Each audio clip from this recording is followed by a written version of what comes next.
Adam, welcome back.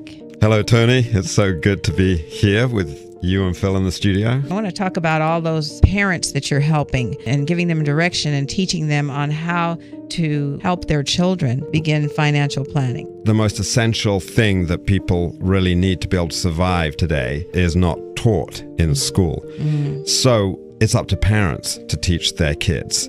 And how can we teach them? One of the struggles, and a lot of people know the rules, the struggle is time and consistency for parents. You know, is actually putting it into place, giving your kids a predictable allowance. And I would start young, certainly, 5 years old, give them whatever it might be, $1 a week, $2 a week. For myself, I found at a certain point it was easier to create a bank account for my children and actually create a little transfer every week. And I would show the child the statement because I was so busy, I couldn't remember on Saturday mornings always to give them their pocket money. But I really wanted it to be a steady thing, okay? The next thing is to teach children that money doesn't grow on trees, which sounds such a cliche, but there are so many people, I think, in society at large who have no real idea about where money comes from, which is so strange to me. But ultimately, money comes from work. It comes from people working. The child needs to equate that when they want candy in the store, that someone's working for that money. Either they're working for it or their parent is working for it.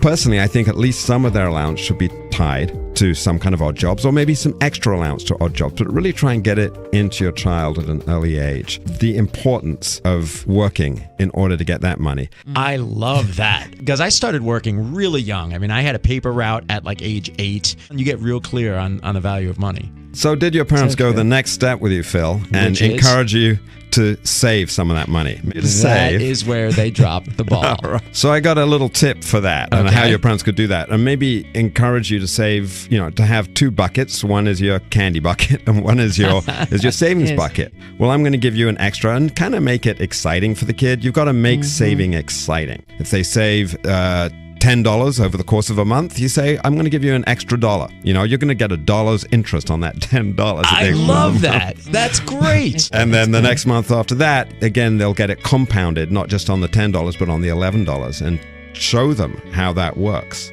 That is so smart. One of my other favorite things is this entrepreneurial ability. Encouraging your kids to do a real job at a young age, and even better, to be an entrepreneur.